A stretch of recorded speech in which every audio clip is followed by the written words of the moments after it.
Stuart. Hello.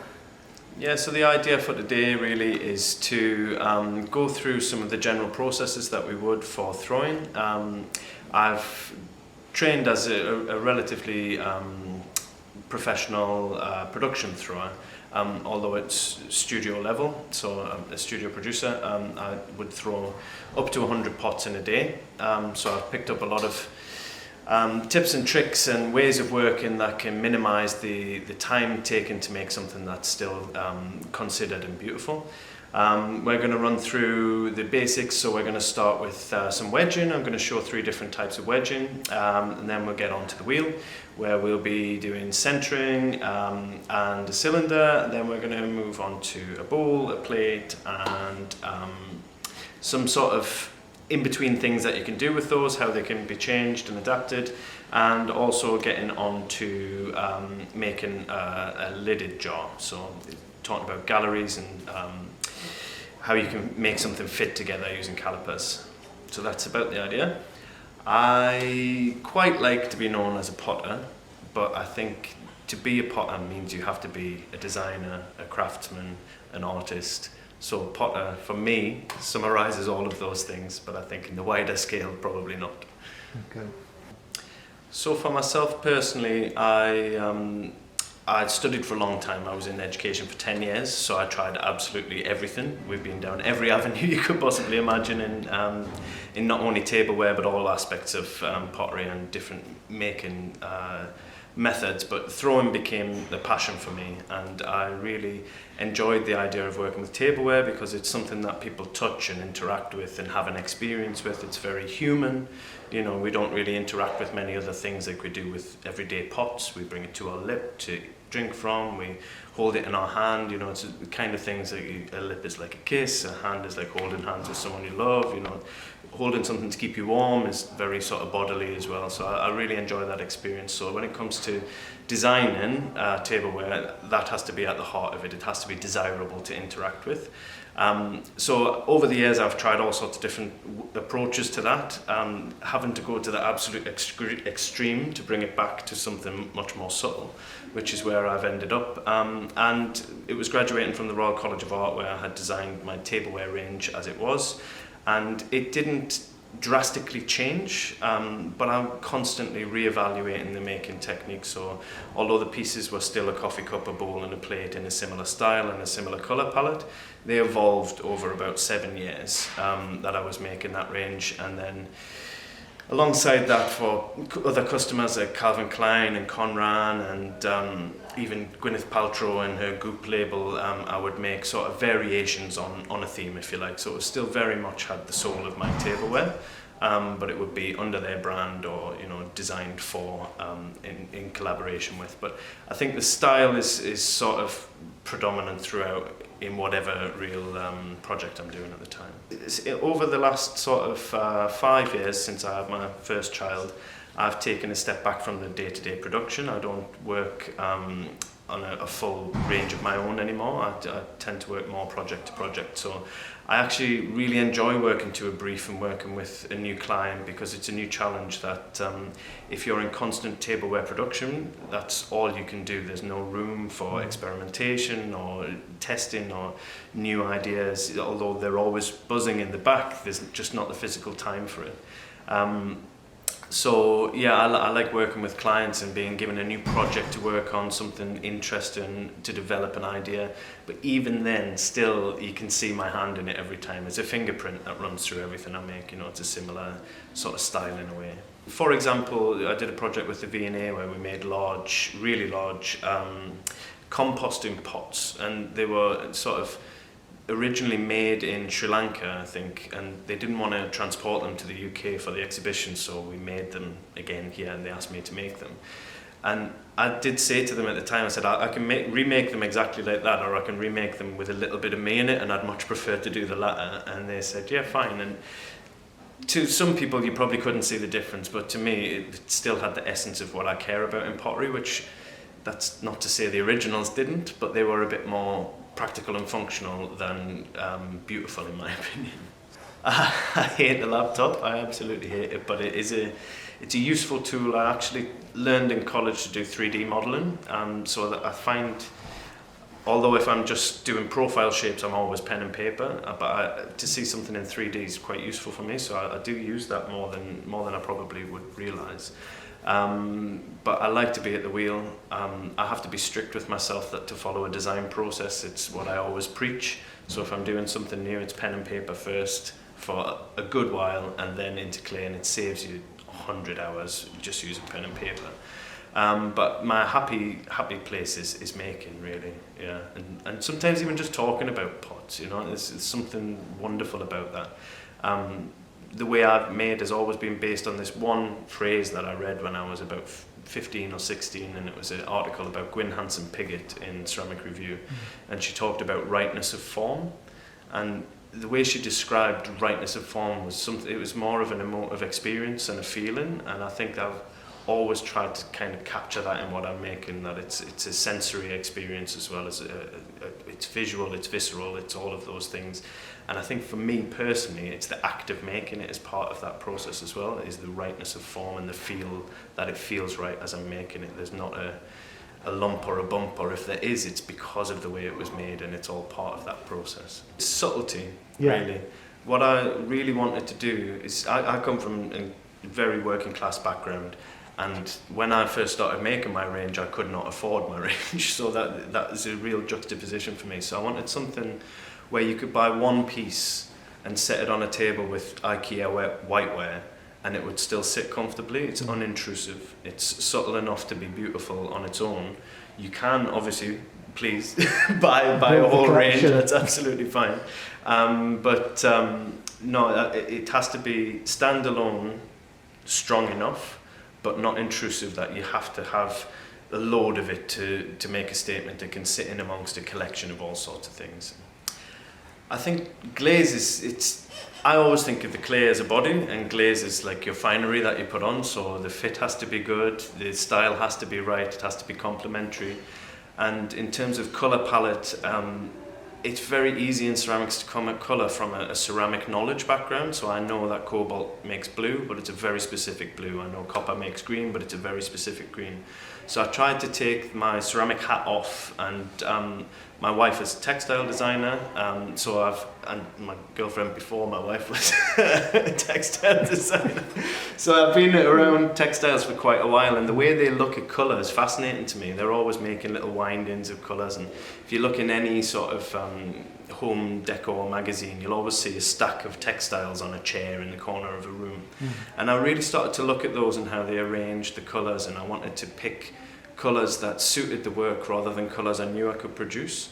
So I got into these sort of soft, subtle tones which have the same sort of energy as what I'm trying to give with the work, I guess. And I didn't want it to be hyper gloss, because glossy work, the light plays on it so difficultly sometimes, and so it had to be, again, subtle, soft, satin finish. Again, not a dry matte, but somewhere in that sort of range of it, almost a textile-y kind of feel to it.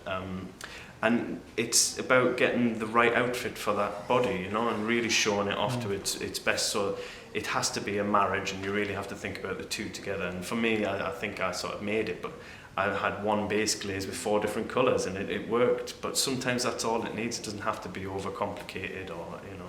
Yeah, I think it comes down to the people who maybe have had as inspiration as in the younger end of my development. You know, Gwyn Hansen Piggott, Lucy Ree, a lot of female potters actually have always been my sort of aspiration, I guess, and there's some of that style that's come in, but if you look at those kind of works, then you start to see that there are timeless elements to it. That's why Lucy Ree's sort of gone on so long, and I'm not saying that I'm a huge Lucy Ree fan, but I respect the elements of that make it timeless and classic. And again, it's the same if we went into textiles or something, you know, a really good suit will last a lifetime. So yeah, I didn't want it to be something that was fast fashion. It's also this sort of environmental issue, you know. I want something that's going to be treasured and loved for a long time. there's a side to that where my work's very thin, and it's quite possible that it's damaged. It's stoneware as well, it tends to be, rather than porcelain, so there's an element of that. But something about it being so thin makes people care for it in a different way and interact with it, and hopefully that it has some longevity in that sense as well. It's an interesting time for throwing. I think that's where to talk about it really at the moment. When I was graduating sort of 2011, so 12 years ago now, ceramics was, for want of a better phrase, it was on its arse. We were really struggling, and I spoke to a lot of potters around the time, and there was a very doom and gloom sort of mentality about it. And what's interesting is now that we've seen an upturn in the trend of it for multiple reasons. A lot of it, I think, is people getting into it in an education level. So people are having a go at it. There's a sort of reaction to screen time, and the generation that we're in now is sort of crying out for some interaction with their hands again. But what that's sort of nurtured is a new generation that's coming through, and you've got markets that are very much amateur markets, and they're getting an audience now. And some of the potters that I was speaking to at the time who were, oh, isn't it terrible? They're now, oh, isn't it terrible, this new generation who's coming through, they're all rubbish. And I think what's really important to note is that they are the start of a new generation. You can't start something at the top. It has to start at a level and build back up. And I think we're at a really, really interesting crossover period now, where those people who came into it 5-6 years ago as just hobbyists have started to develop. It's infectious ceramics, you can't leave it. So they're starting to become professionals now. Some of them are very well known on Instagram and things like that, and others are doing the sort of more traditional slow build. But we're getting to a point now where those guys are starting to challenge the older generation, and I don't mean older in age, I mean more established. Yeah. And it's an interesting juxtaposition. It's a difficult market. We've had COVID and recession, whatever. It's a difficult time, but it's a fascinating time as well. It's the most interesting marketplace I've seen in ceramics since I started, and I was 14 when I started, so that's 21 years ago. And there's more to talk about than there has been for ages as well. When I was coming up, there was 5 to 10 famous faces who I aspired to, but now there are people who I've never met who I see on Instagram, for example. The world is open. You can see everybody's portfolio, and you just find stuff everywhere, and it's inspiration really, and it's inspirational, and yeah, everything's accessible. There's a bigger market to buy in. Selling overseas is better than it was. I think it's a really good time, but I also think we have to be quite careful with it and nurture it and make sure that there are strong leaders in there, and educational institutions that are still paving the way so that we can mould it into a positive thing and not something that perhaps gets out of control. Yeah, the kiln rooms came about through a reaction to a market that it was beginning to exist. I was teaching as a supplementary income in my own studio. I had 12 students, and I taught them once a week, and within 6 to 8 months I had 250 people on the waiting list for classes. So I was part of another studio before I set up the kiln rooms, but the kiln rooms is sort of somewhere with my business partner Ben. I was able to really sort of develop what I wanted to offer, and it's not an art school alternative, and it's not just a shared studio. It's something in the middle, and it's something that hasn't existed before really. It's a communal space, not necessarily a community space, but there is always a community that comes along with communal, and it's a space where people can hopefully afford to practice and to develop in a safe environment, in a nurtured environment, which without this kind of model of space is very difficult. If you've been to evening classes and the only option further to that is to have your own studio, then you're not likely to get your own studio. The setup cost is prohibitive, the rent is prohibitive. So what our model at the kiln rooms does really is it provides a middle ground where people can still have the support similar to the technical side of a college, not the educational side, but definitely the technical side.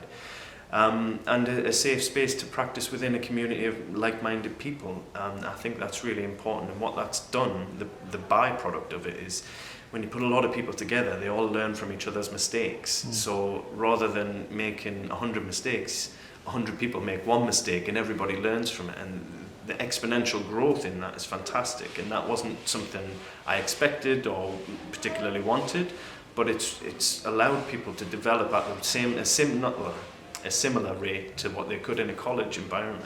Yeah. Now it takes a certain kind of person to do that because it's all independent learning. But if you can't do that, there's an option now to develop yourself alongside a full-time job, or however it is. It's a flexible model that works for a lot of people. It's not the answer to everything, but it's certainly made a difference, I think, in the marketplace. Yeah, definitely in London. Yeah, absolutely. And one of the key things about it is the first studio I set up and the kiln rooms, we were the first to do this model in the UK. Yeah. And as much as they're my competition in a way now, just in London there are 7 versions of it. Mm. And outside of London there are at least 9 versions that I know of. So it's spreading because it makes sense. It's a fairly sustainable business model, provided you're good at it, and it provides a service that people are crying out for at the moment. So we've sort of disrupted the market a little bit, if you like. I hate to be that kind of terminology, but it's created an opening for other people to copy and paste, and now it's accessible to tens of thousands of people that didn't have access to it before. I mean, clay is a great healer, and to bring a load of people together to sort of fix whatever they might be there for, because a lot of people come with a lot of reasons. They're not all there to have a career. Yeah. But to be able to have a sort of safe space where you can make and you're nurtured and developed is fantastic. And my only ever concern about these studios getting bigger and people following is that it can lose some of that soul at the middle of it. We need to be aware that people are there for certain reasons and that they should be nurtured in that space, and their development is actually very important. And as long as we can keep them developing, and it's sort of perpetual motion thing that one feeds another, and it's not that we want a turnover of people, but we want people to get to a level that they can leave as a mature maker, really. Yeah. And then we've got space to bring somebody else, and those mature people can become teachers, and bring more people in, and it just keeps perpetuating to something that actually, if you want to boil it down to money, it leads to a bigger marketplace. More people have got appreciation for it, more people want to buy pots, which then again feeds the classes, and it just keeps going. And if it's a great healer, let's spread it like we can, because it's a fantastic thing. Thank you very much. I think it's a fantastic project, and I'm really pleased to be part of it. Brilliant. Thank you, Stuart.